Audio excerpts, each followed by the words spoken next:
आज चैत्र मास तृतीय सोमवार रे विश्व प्रसिद्ध चंदनेश्वर चड़क पर्वर शुभारंभ होईछि। 14 अर्घरे पाटभक्त देउलिया उपवीत धारण पर सकाळे श्रीजीव रुद्राभिषेक और संध्यारे पड़ा बाउंश छेदन कार्यक्रम करा जाईछि। तेबे बालेश्वर जिला भोगराईर चंदनेश्वर चड़क मेला विश्व प्रसिद्ध चड़क पर्व तथा राज्यर द्वितीय सर्वबृहत मेला भावे परिगणित। आज चैत्र तृतीय सोमवार पाखरु एही मेलार शुभारंभ होईछि। चड़क पर्व पई आज मंदिर परिसर लक्षाधिक भक्त और श्रद्धालुंक गहली रे चलचंचल होई उठिथिला। चंदनेश्वर पाटभक्त हरिश्चंद्र साहू आज कौलिक प्रथा हिसाब से बाबा चंदनेश्वर आज प्रथम आरंभ हो चड़क मेला।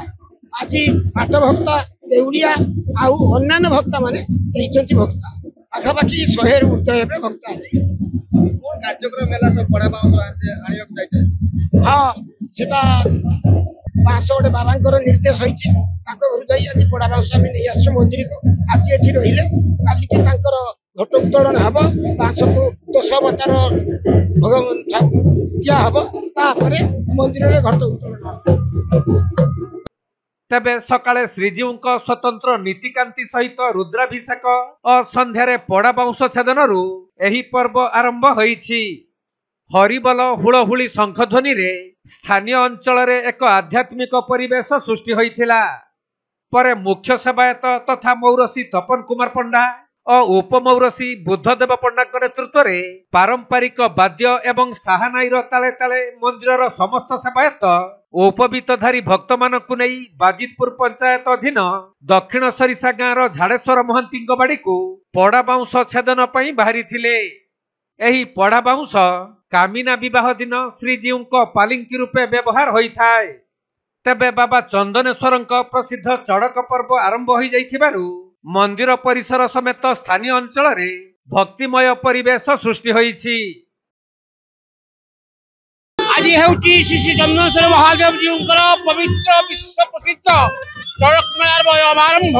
ये अमारंभ को लक्ष्य करी आम सेवायत माने भोर 4 श्रीजीव द्वार पिटा संपन्न करूँ।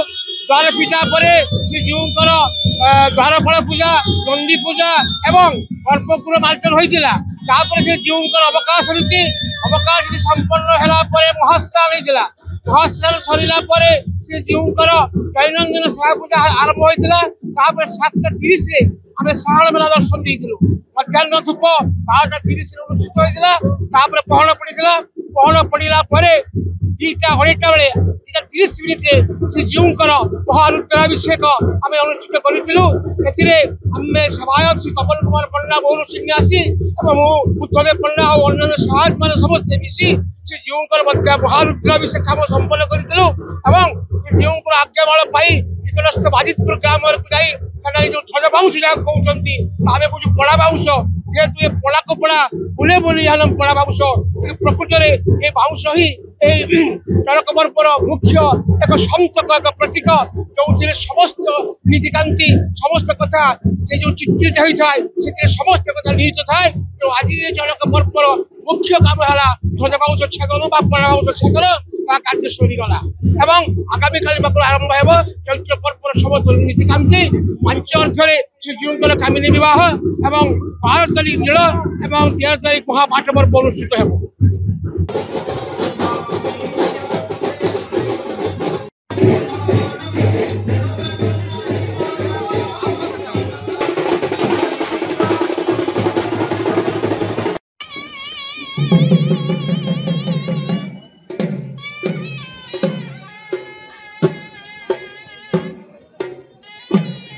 बालेश्वर जिला भोगराई चंदन कुमार दास रिपोर्ट कोणार्क लाइव।